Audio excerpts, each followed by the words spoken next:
fight. I'm Nidhi Razdan. Next week, President Trump will be here in India for a 2-day visit, which is being watched very closely even before it begins.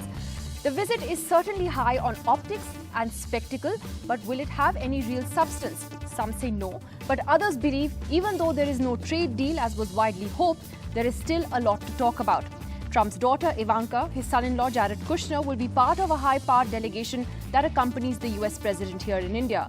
Apart from that, there is the US National Security Advisor, the Secretary of the Treasury, the Commerce Secretary and the Secretary of Energy. All of them are coming along with President Trump. The US Trade Representative, however, will not be coming. He's the one who's been negotiating with Commerce Minister Piyush Goyal for that trade deal, which both sides have put off for now since several differences remain, and they're probably looking at a much bigger deal somewhere down the line.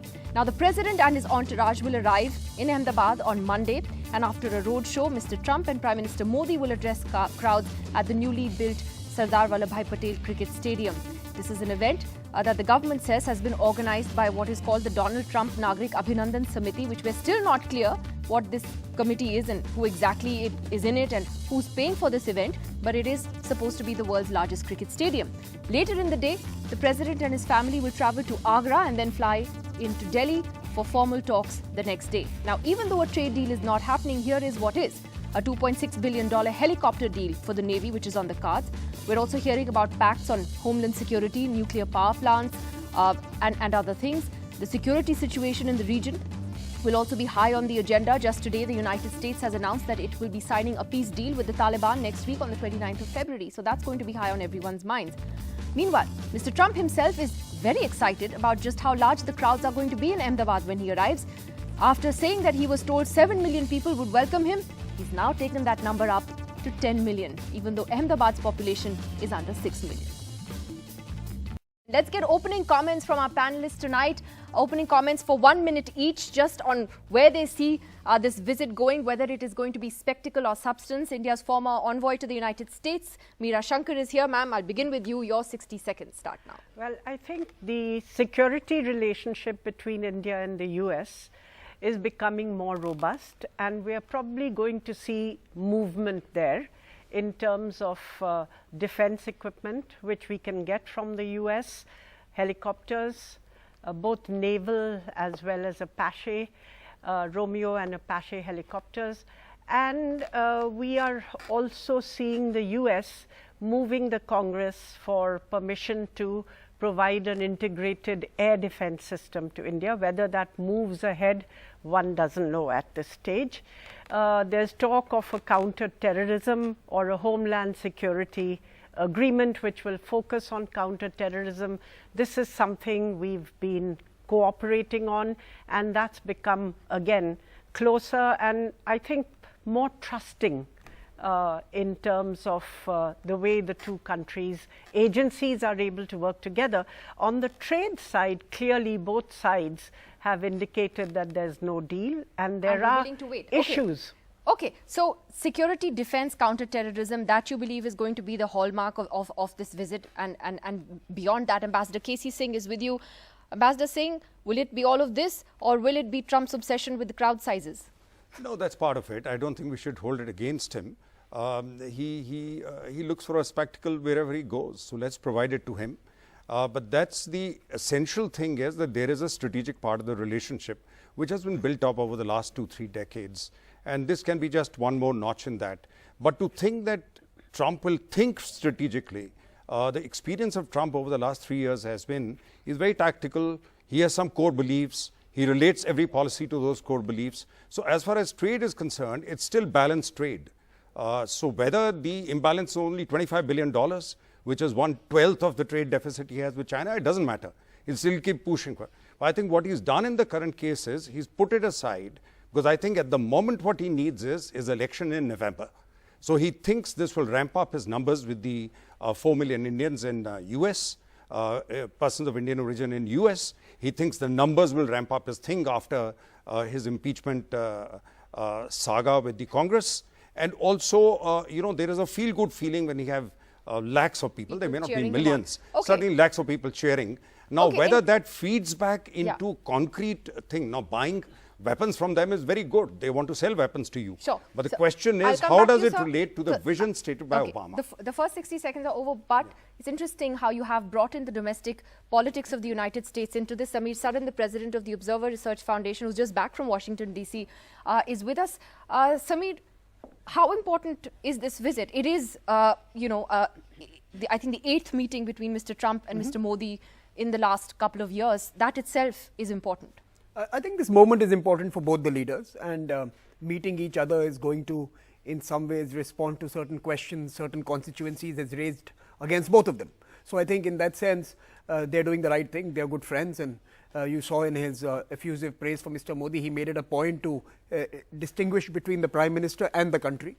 He was quite clear that it's Prime Minister Modi that he likes, and India hits us with tariff. I mean, that was his description of what he's dealing with. So I think it's a political moment for both of them, and I think both of them are going to be strengthened by this engagement. But let me just go back to the previous two comments, and let me try and put it in a more nuanced way. I think this visit itself is a deliverable. I think what it tells you is that US presidents now need to engage with India, and it is because obviously India brings something to the table. I think it is no longer a relationship where it was based on the Americans ceding space, giving favors, currying for certain advantages for India in the global system, but also because India, by its location, by its growth, by its economic size, and of course by its diaspora, offers something, cannot be ignored. Okay, I think it is a relationship every US president now needs to think about. The visit itself is a deliverable. We'll be talking about that in some detail because there is an interesting context to that. Zorawar Daulat Singh is an author and foreign affairs analyst, and he joins us. You wrote an interesting piece that you believed that the India-US relationship needs to be, as you put it, sensibly redefined and then pursued realistically. If that could be part of your opening comments today. So the argument that I made this a few weeks ago is that the entire basis of the India-US partnership was defined 20 years ago on the basis that a rising India is a valuable strategic outcome in itself for the United States. I think we've seen a sort of a retreat from that particular concept in the American strategic establishment. I think we're dealing with an America that's erratic. It's unable to redefine its role. It's retrenching, but it doesn't know how to do so. And if there's been a stable and forward Indo-US partnership in the last 3 years, it's primarily because India has more or less latched onto and even ceded a lot of space to the United States on multiple fronts. We bought a lot of weapons at market prices premium. We've made concessions on trade. Geopolitically, the United States is on the verge of crafting a deal with the Taliban in Afghanistan. So despite all the theoretical things that could bring us together, China is one. We've actually seen this relationship in substance not really take off the way it was envisaged 15 years ago. Okay, all right. Interesting different points of view from our panelists in the studio, and I'm going to open this debate now up to the entire panel. I'd like to go across and first introduce Mr. Raymond Vickery, the former US Assistant Secretary of Commerce and Trade Development in the Clinton administration, who is now a senior advisor with the Albright Stonebridge Group. Suhasini Haider, the National and Diplomatic Affairs Editor of The Hindu, is with us, and Sunil Alag, an independent business consultant, joining us from Mumbai. Mr. Vickery, to you first. Are you disappointed that that big trade deal is not happening on this visit, and that do you believe it actually takes away from what could have been a sort of a big deliverable, or do you think regardless of that the relationship is moving forward? Well, of course, I'm disappointed that we don't have any kind of real trade deal. There'll be some movement around the edges, but the economic aspect of the U.S.-India relationship is absolutely fundamental to building a stronger relationship between the world's two greatest democracies. What's going on here really is an exercise in mass entertainment. That seems to be the modus operandi both for Prime Minister Modi and for the President.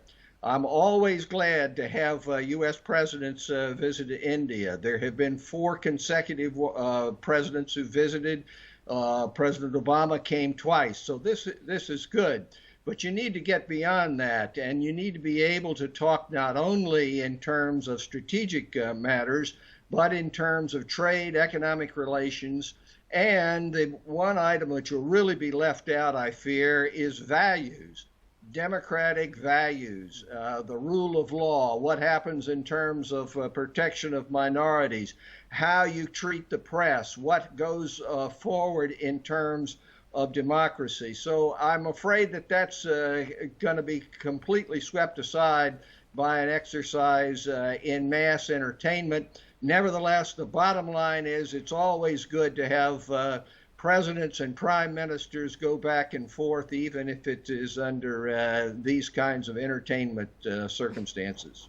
Well, you've actually raised a lot of important points, Mr. Vickery, and I will get into those in just a moment. Let me just take opening comments from Suhasini now. Suhasini Heather, an exercise in mass entertainment for both leaders is how Mr. Vickery put it. And, you know, Suhasini, you've covered all these visits all these years. What makes the Trump visit different and what makes it stand out according to you? Is it that, you know, part of diplomacy now has become the spectacle too of having the big show at the cricket stadium, massaging each other's egos, etc. That's now par for the course. Well, Nidhi, without being in any way derisive of it, I would say that the spectacle is important, particularly in today's times when leaders tend to be showmen. And leaders tend to be strongmen, and Mr. Modi and Mr. Trump are no exception to that. When they stand together there at Motera, they're saying, you know, we're not just leaders of our own countries, we're great friends, and these are two countries that have great people-to-people ties. And they're acknowledging all of that when they stand together. So I wouldn't say that the spectacle is not substantive in that sense. The truth is, if you're looking at the agreements that are right now being outlooked, I don't know, somebody might pull a rabbit out of a hat at the last minute, but we're looking essentially at MOUs and a sort of push to to sign deals just because the president is there. We're not looking at very major substantive agreements between the two when it comes to bilateral agreements. I do think what will be important, whether they discuss them or not, it'll be important either way. One will be the regional context. One will be what India and the US decide to put out as the roadmap ahead for the Indo-Pacific. How far is India willing to go in the US's plan, which has now been very clearly put as a counter-China plan in the maritime sphere. So where is India going to go with that? Are we going to see an upgraded version of the Joint Vision Statement of 2015, for example? The second part is, of course, Afghanistan. Whether India does see a role for itself or not, the timing of this visit is alongside the signing of the Taliban-US agreement, which is planned for February 29th. So I do think it will be an important part of the context for this visit, and it's a question of how far the two sides are able to go on that as well. And since everyone is pointing out that the two leaders are meeting for the 8th time, I do want to make the point, it's interesting that of those 8 times that the two leaders have met, 5 of them have happened in the last 8 months, and 3 of them happened in the 3 years before that. I think what you're also seeing is that the US, or certainly the Trump administration, is showing right now that they do believe that Prime Minister Modi, having won that re-election, is somebody that they want to deal with very personally and intensively. They are, in a sense, putting their weight behind not just the Indian government, but the Modi administration. You can see that in the way the Trump family is coming, the delegation that's coming with the president, despite the hiccups over the trade deal, that they do clearly attach a lot of importance to the India relationship. So it's a question of what our expectations are in terms of outcomes, which is what we're going to talk about. But Sunil Alagh, your opening comments on that. Is there a danger, though, Sunil, that a lot of the focus then tends to just, be on like an Ahmedabad type event, crowd sizes, and you end up sort of losing sight of the real objectives? Look, whether it's a spectacle or not, the whole world is moving towards that. Whether you've got Johnson in UK, and if Trump wants a spectacle, that's what you give him. If there's another president who comes who wants to eat Indian food or eat South Indian food, you take a Chinese guy to Chennai then. That's the game that is going to be played regardless of what anyone says today. And Trump is going to be important because he is the leader of one of the biggest, if not the most powerful country in the world. Now, whether America likes him or whether we don't like him, it doesn't make a difference to anyone. It's America that counts, and I expect a lot to happen in terms of the two leaders when they speak to each other. I expect a lot of knowledge transfer to take place. I expect technology transfer is more important than any of for the industry.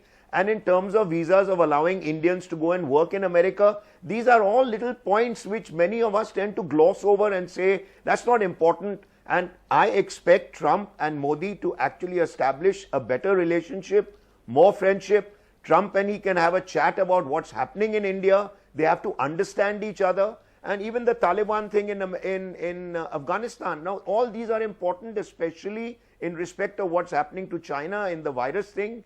And therefore, India has a great opportunity now to tell Trump, buy from us. You don't have to go to China. So there are many things which are going to take place with Trump around. If he wants a spectacle, Modi gives it to him.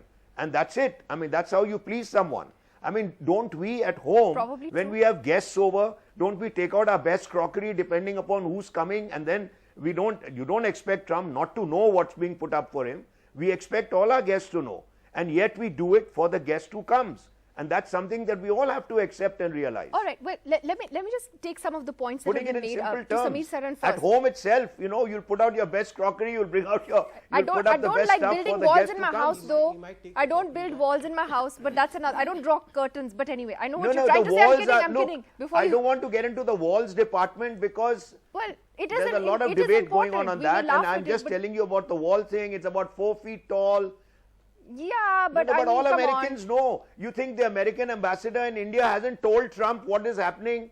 Come on. I mean, like, this is now taking for the purpose of all of you in the media to go ahead and have a little bit of a ball. You always like shooting us in the media. We are the good guys. Already know what we are talking about. Okay, Sunil, give me a second. Let me ask Sameer this question, which is that, you know, when the Indo-US nuclear deal was this high point, right, in the relationship, and is it fair to every time expect that kind of a big bang announcement from an India-US visit? Is that what we've got trapped in since then? That, okay, nuclear deal hua, uske baad, what next? No, I think that you're not going to see that scale of an announcement ever again, because I think you were resetting your relationship. That nuclear deal was basically an agreement between two countries to now look afresh at each other and begin a new journey together. That was a seminal moment. It was a culmination, or it was the end of 50 years of a certain posture, beginning of maybe a century of another kind of engagement. It's not going to happen again. But we must understand that our relationship is still driven at the very top. We require attention from the leaders, otherwise our bureaucracy scatters their attention to more pressing and immediate issues in the neighborhood, domestically, and with perhaps more significant partners on a tactical basis. So the leaders' attention at the very top is extremely important if we want to align our various forces to work together. And I think, therefore, a summit like this is important. I don't think anything great is going to be achieved in 1.5 days. It is the weeks leading up to the summit and a month or two thereafter that we will see real movement in South Bloc, in Capitol Hill, in State Department, and in various other ministries. So I think this crowding in of attention for a relationship is important when you are still only the 15th or 14th most important trading partner for a country as big as the US. Now, that's one part of it. But the second part, and I think I want to differ with Raymond Vickery, I think we have the capacity to create bigger spectacles today, and therefore they are happening. But by the way, when Bill Clinton came, he got a spectacle as well. He was dancing, and it was famous photographs of Bill Clinton dancing with the local artisans and craftspeople, the Clinton family going to various other locales. This has happened all the time. Obama did that too. The scale has changed because countries have grown, our ambition has grown, our habits have changed. I'm not saying for the better, but certainly we are delivering to current taste. You and I may not have that particular choice for that palate, but people I have attended many of these diaspora events as a reporter. But let me just see, this is an election year. Now, for a person who's a germophobe, who hates traveling, who cleans his hands 7 times before he touches his own face, for him to make this long trip on an election year is a significant commitment. Now, he is making this because he does believe, certainly after Modi's re-election, that he needs to engage with this leader. And I think Suhasini is absolutely bang on. I think the change in US tack to India in the last 6 months is visible. I think they have put more resources into this relationship, and which is good for us. Now, why should we begrudge that? I think India should be welcoming greater attention. We should use this moment to actually move towards a trade deal. I was telling someone else earlier in the day that it is in India's interest, it is in the smaller parties' interest to have rules for trade. Otherwise, whimsically, Americans will choose what they want from us. I mean, they are getting a $2.6 billion agreement on defense. I want to come to another part of what Raymond Vickery said. I'll take that to Ambassador Meera Shankar first. About the need, as he said, to go beyond the mass entertainment for both leaders, and as he fears that issues of democratic values, rule of law, protection of minorities, how the press is treated, all of these kind of then get overshadowed by everything else. Now, it's interesting because in the United States, and you know this better than anyone else here, it's not just the administration that matters, it is also Capitol Hill, it's also the US Congress. And that is where, you know, India has faced some degree of criticism, whether it's about the restrictions in Jammu and Kashmir or the Citizenship Amendment Act. Even today, you have the US Religious Freedom Body again criticizing the CAA. How does India navigate all that at this time? Well, I think we navigate with the administration, because the administration has been relatively circumspect in raising issues which might be troublesome for India, and that's something which we have appreciated. At the same time, we have to engage with opinion across the spectrum in the US, and we have to be conscious that in our policies, we don't, in a sense, do something which cracks that bipartisan consensus which has prevailed so far to build the relationship with India.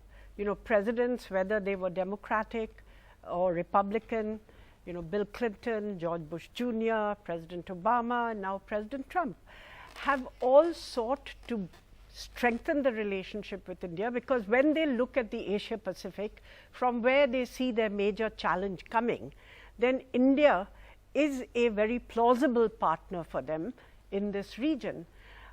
So I think it's important for us to ensure that we don't become an issue of bipartisan division within the United States. So a little delicacy and engagement across the spectrum is certainly important, even as we mainly deal with the administration. And here I would point out something in response to what Zorawar said, that you have a US which thinks it is not in its fundamental interest to see India's rise. I would draw a little distinction between President Trump's individual views on some of these issues and the establishment's view.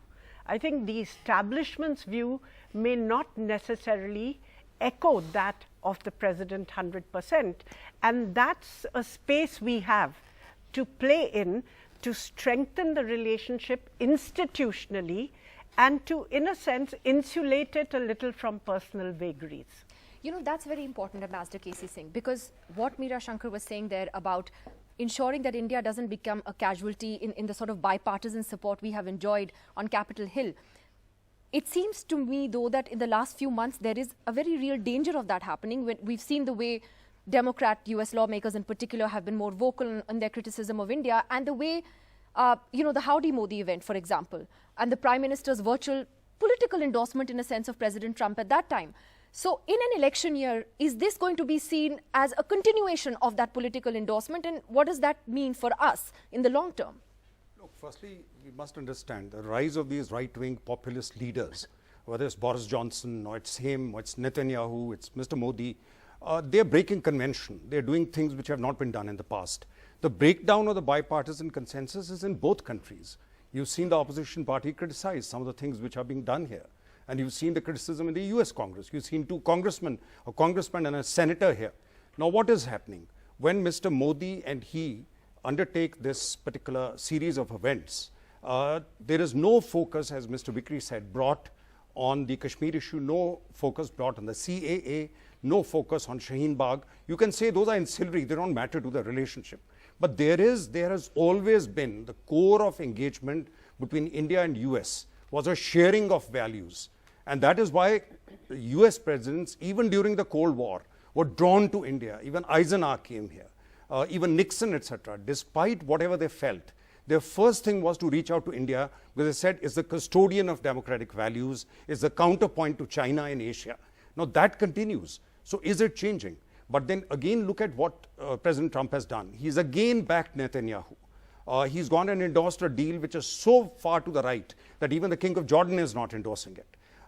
In our own election, if you remember, just before the elections, Abhinandan's coming back was not an Indo-Pak act. You saw the tweet coming from President Trump from Hanoi, saying there'll be some news tomorrow. Yeah, he spoke. He went to England and he campaigned he campaigned for Brexit, encouraging the Britishers to vote for Johnson. So you're looking at new kinds of leaders who are actually interfering in the election processes of other countries. Now, if this was happening here, reverse may be viewed by people in America, that because no other US president has come in an election year to India. Normally they come, Clinton came because he had finished his 2 terms. So he came before the election. Otherwise, presidents generally do not go. But then this is not specific to India. This is something which is now becoming a global thing. So it's leadership driven, unfortunately. And the danger with leadership driven relationships is that it damages then the institutions, institutional engagement. And therefore, one last point. Yeah. I disagree that we are where we were. We are not where we were 4 years ago. US tells you to go into Indo-Pacific. They have just been exited from Philippines. The president has denied them now access to their ports. He is leaving Afghanistan. So there is an entirely different approach where he is stepping back and he says, you go into Indo-Pacific, I'll sell you the weapons. It's not the same vision. It's not the vision statement of Obama. It's not something Bush had in mind. So there is a strategic deficiency in President Obama's thinking. It's largely tactical.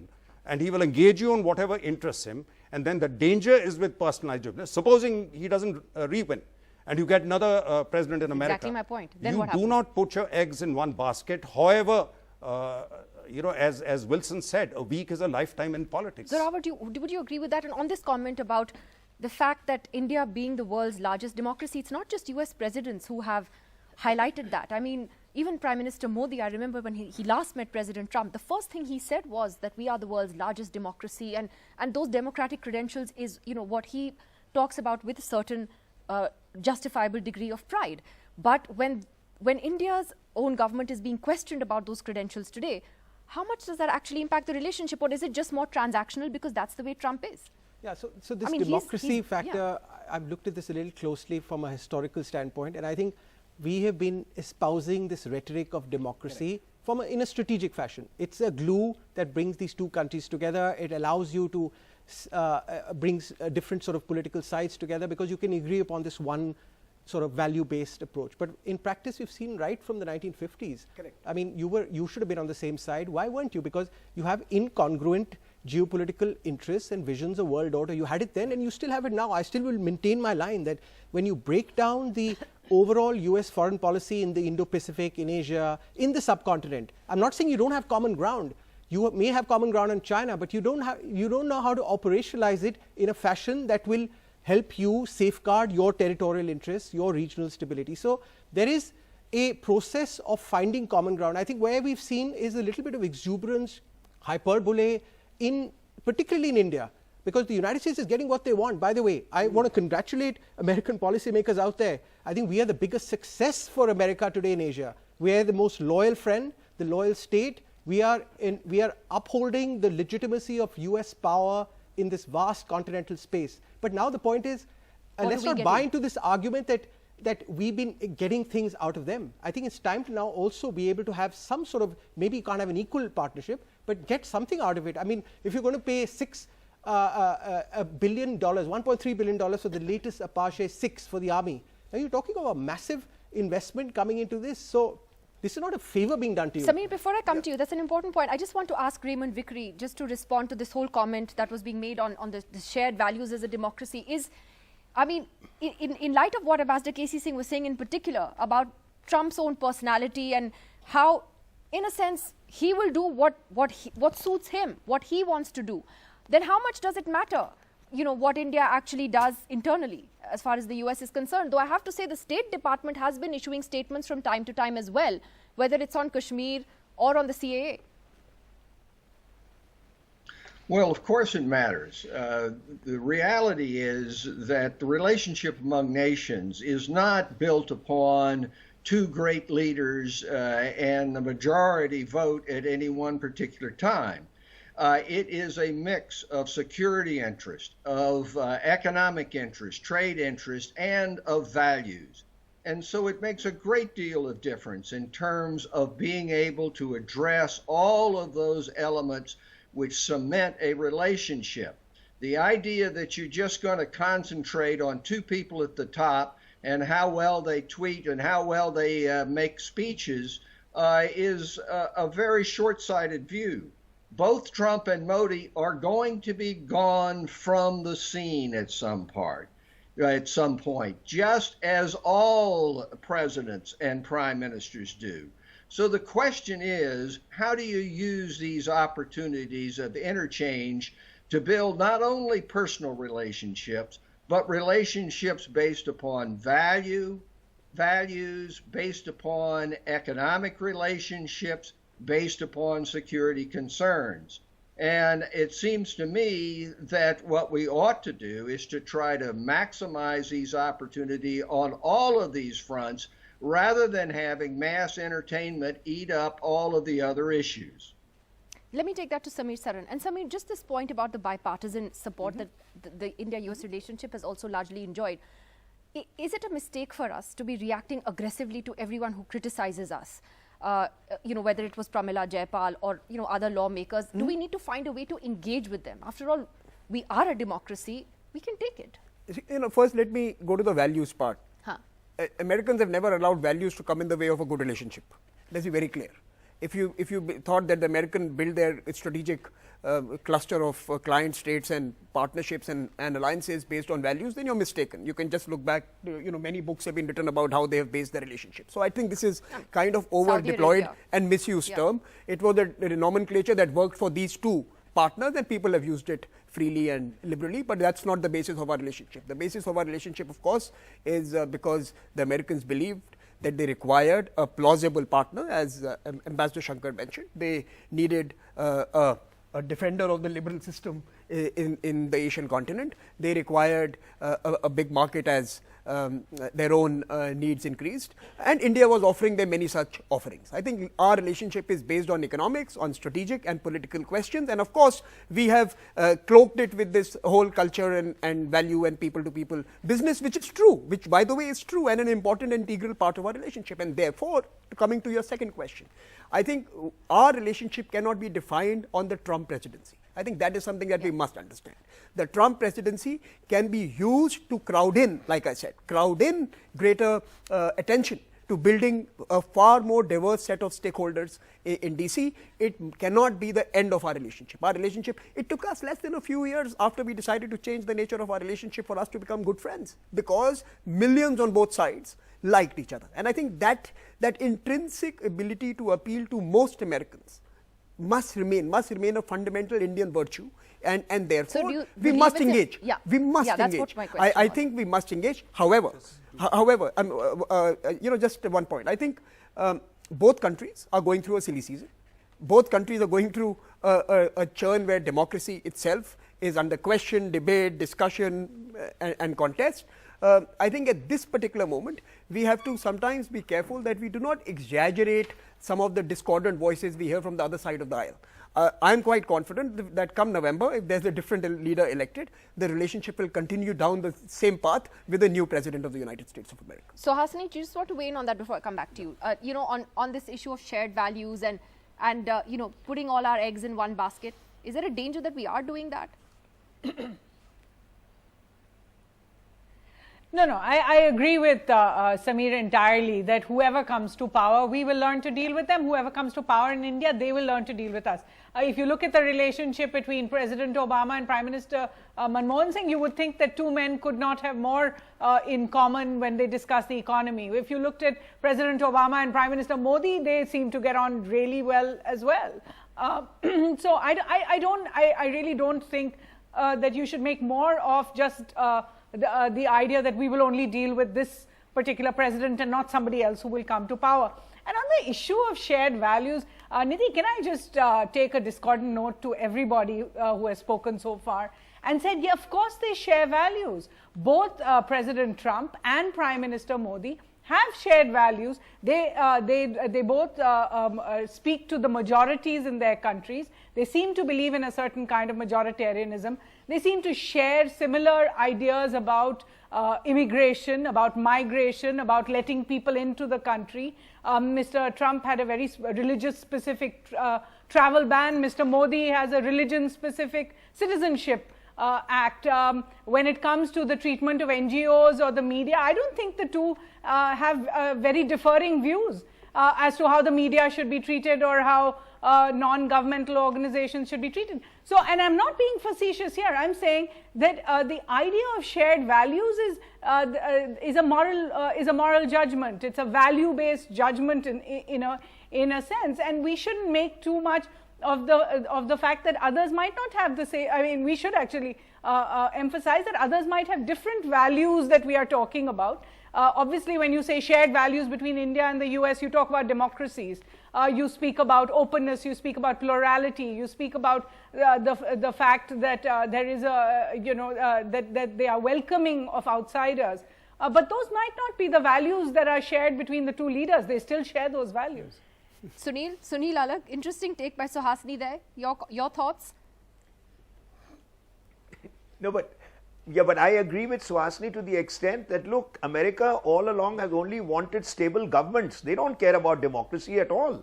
Look, if there's a stable government in Saudi, that's the one they'll back. If there's a stable government in any country, whether the dictatorship or not doesn't matter to the business out there. This is all talk that, look, we are of values, we are of this, we are of that. But look at the way America has gone. And if India can convince America that we are a stable government, we are a stable country, investors will come. And that's the most important that has to be shared between Modi and Trump. And if Trump doesn't win, the next president. And this talk of democracy is all very good for television. Give me one country that America has backed which is not a stable government. Whether it's dictatorship or not is irrelevant to them. Look, all along, all I'm saying is that we got to have exchange of knowledge. We got to have exchange of technology. This is what business is hoping. And you've got a president who takes decisions there and then. Wrong or right, we are not going to get into it. Okay. But take advantage of Trump's visit. Tell him what you want. And maybe at the end of it, even though there's no deal on a big trade issue, he will say a number of small things which are important for India. Score all the small victories if you can whilst Trump is here. Also. That's what I would look at. That's not knowledge transfer, technology transfer is the critical thing. Will he do the dandiya? We were told we do not know. But you know, Sunil, on a serious note, democracy or talking about democracy isn't just something for television studios. I think too many of us are taking that democracy for granted. is also there. I think I'm not saying. Step into our neighborhood and see what it's like. I think too many of us take it for granted. Ambassador Singh and then Zorawar and then back. Yes. No. We do have elections. Modi is losing. 1 second. Nidhi, I will tell you, Modi has lost a number of elections already. Sunil, all the state elections are going the other way. So we are a democracy. There's no question on that. Let me just remind Mr. Alagh that there was a president called Obama. Obama allowed the Arab Spring to play out. They sacrificed their main ally in Egypt. The Saudis were completely upset. It's another matter that it went completely right-wing and the Muslim brothers took it over. But Obama stepped back. He allowed a dictator to be overthrown. He allowed other dictators to be overthrown. And remember also, finally, when he came to India, he sat through the Republic Day. But what is the last speech he gave? Was at Siri Fort, to leave the value system completely underscored. So there are presidents and presidents. It's different that President Trump doesn't believe in it. But that doesn't mean that that fundamental issue doesn't arise. So I'm going to make a slightly counterintuitive point. I think this belief that the United States is out to remake and make democracies in the world is actually a completely delusional perspective. And I'm reaching out to now all of my fellow country folks here on both sides of the political aisle. They do not seek a liberal, plural India whatsoever. You look at the biggest success of United States in Asia in the last 30, 40 years, it's China. They are the biggest contributors to globalization, $600 billion of trade, $200 billion of FDI. So they're not at all concerned. So I think the argument that I'm trying to say is that if we want democracy, pluralism, secularism. It should be because we want it. And you're going to have to actually stand against the trend that they will seek to reverse it. Look at our neighbors. Look at Pakistan. Look at the West Asia. So I think let's put that aside because the value base can take you in the opposite. And I think just one point I'll say that I think this idea that we have benefited from American strategic altruism is actually should be flipped on its head. We have been the altruistic power in the last decade, certainly in the last 3-4 years. I think it's time to get some sort of an equilibrium in the terms of this engagement, because if we don't do so, we'll eventually run out of money. It's as simple as that. So the other big question, Ambassador Meera Shankar, about this visit is, will he utter the K word? Will he talk about mediation again? Nobody knows what President Trump will do. Do you think that he would really, annoy India by raising it? Utter or tweet? Or, well, he could do anything. He may tweet it, he may utter it, I think he may respond to a question. If we look at the occasions on which he has uttered it, the trigger has been Prime Minister Imran Khan. Yeah.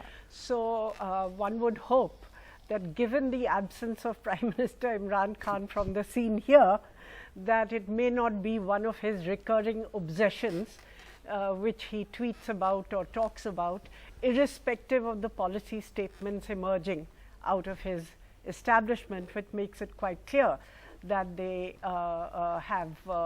they do not see a role for themselves unless both parties want. And I think if you've seen some of President Trump's subsequent statements, he's tried to kind of, add this little modification, but with some degree of ambivalence. One would hope that coming to India, he, enjoys himself at the stadium in Motera, and that takes the edge off any ideas mediation of mediation but out of his mind. I have a different question, which is that, Suhasini, even if he does talk about it, India's position on mediation is very clear. Do you still think it would rankle in the Indian establishment if he was to raise the K word? Well, a lot of what Mr. Trump says has been managed in the past. Remember, he said several things during his meeting with Prime Minister Modi in September at the United Nations as well. That could rankle. The things that Mr. Trump says about trade and India being the biggest tariff king and all the rest of that also do rankle. But I think the Indian establishment has chosen now to really not react to any of these things, and in that sending the message that there's not much we can do about what comes out of Mr. Trump's mouth, but we will stick to our guns, we will stick to our positions, and to the extent that Mr. Trump can be convinced to say the right things and not to say something publicly, I do think that they will gloss over any departures, if you like, from what is normally said by presidents when they're over here. But I do think that Mr. Trump has been more. Yeah, sorry, go ahead. I do want to say, Nidhi, that Mr. Trump has been more consistent than we give him credit for. Correct. He spoke about mediating between India and Pakistan and giving India this role in the region before he even became president. If he is today pulling out of Afghanistan and they have gone into this talks with the Taliban, it has been despite his establishment. And on each of these issues, North Korea as well, what I will say is he may not be successful, but Mr. Trump has very consistently made the point. After all, India had reacted so strongly last year when he spoke about Kashmir mediation. In fact, some think that the entire 370 move was because Mr. Trump made that statement with Imran Khan. But he has made it 3 times since then. He just spoke at Davos and again said the thing about mediation. Which is why I think there are some people who does not like to hear. Yeah, so I think he has been consistent. He may still say it. Do you think he has a mediation obsession, Ambassador Singh? And how does that link up then with Afghanistan? We will have to learn to deal with it. Yeah. Just as so Hasni is right that we just have to learn to deal, and we have. He thinks he's a great deal maker. Although his North Korean deal has come apart, we don't know how his Afghan deal goes. His Palestinian deal is dead on arrival. So he's not a great deal maker. Deals. But he fancies himself, and his books have talked about it. It is like a commercial thing, that he goes in there and is a great deal maker. And that's why he thinks this is one great deal to make. I think something intractable attracts him and precisely a Nobel for Prize. this. And he has this fixation on a Nobel Prize. So Sameer, when you're back here on the 25th, I don't know what we're going to be talking about. Let me get quick final comments. Raymond Vickery, do you believe that this visit for Donald Trump, what's in it for him? I mean, he, I think, ultimately thinks about what's in it for him. And is it that he's trying to pander to the Hindu American constituency? Are they really that big a constituency for him to pander to? What do you think? Listen, this is an election year in the United States, and President Trump is focused on showing that he is the greatest president that's ever been, and he will be able to show it by re-election. And so the Indian American community is very important, and it is completely outsized from its numbers by its political activism, the economic wherewithal of Indian Americans, and contributions. So that is a fundamental part of it. This, in some sense, is a counterpoint to what happened in September. Howdy Modi. And he didn't come down there to try to cement trade relations or to cement what happens in terms of economics or security. He came down there for the purpose of getting himself in a position to be reelected. And that is a basic driver in terms of what is going on here. In my view, it would have been better not to do this in an election year in a very highly attenuated kind of atmosphere in the United States. Nevertheless, we have what we have, and what we should try to do is to keep a focus on all of the components of the relationship, in terms of security, in terms of economics. Really, both of these leaders are protectionists. If you look at what happened in the budget this year in terms of tariffs raised in the U.S., if you look at the continuing kinds of activities of Trump in terms of taking on India as somehow an outlier in terms of international trade, there's a lot to be done. And on values, it is important. And people can say, well, the United States doesn't live up to its values, and that is true in many, many cases. But if you look at its strongest and oldest security relationships with the United Kingdom, with NATO, if you look at its history in terms of what it's done in World War II, the values have played a role. Now, they are not exclusive. But to say that we're going to have the relationship between the two greatest democracies in the world without addressing values is just wrong. And I do agree that you have to look at what values are being promoted. And there are values between Modi and Trump which are not in the national interest of either country in terms of what happens overall. One would hope that the values that we have traditionally been able to stress will win the day on that front, and that we will make progress in regard to the economic issues and in regard to the security issues. Well, I'm afraid I've actually run out of time. I thought that 1 hour might be too much for 30 seconds for India-US. I think India is in an enviably good position. We're in a good position today. We have a protectionist president who has a chance to get re-elected, and we have a socialist contender who is likely to dethrone him. So I think our shared values will continue irrespective of who wins elections in November because of the kind of political nature of America today. But more values or the values of the leaders? The leaders. Yeah. But the good news is that I think not our values. No, but the good news is that at 5% growth rate or lower, where we are today, I don't think we can be looking at something more ambitious in terms of our economic directions or opening up of our markets or being more ambitious in terms of what which actually was a very and important. The coronavirus and the Chinese we needed to talk about that in some more detail. I'm going to see some of you again next week as well. Thank you to all of you for joining us. Let us see how this visit goes and whether, yes, indeed, there is a dandiya that takes place. See you again next week. Goodbye.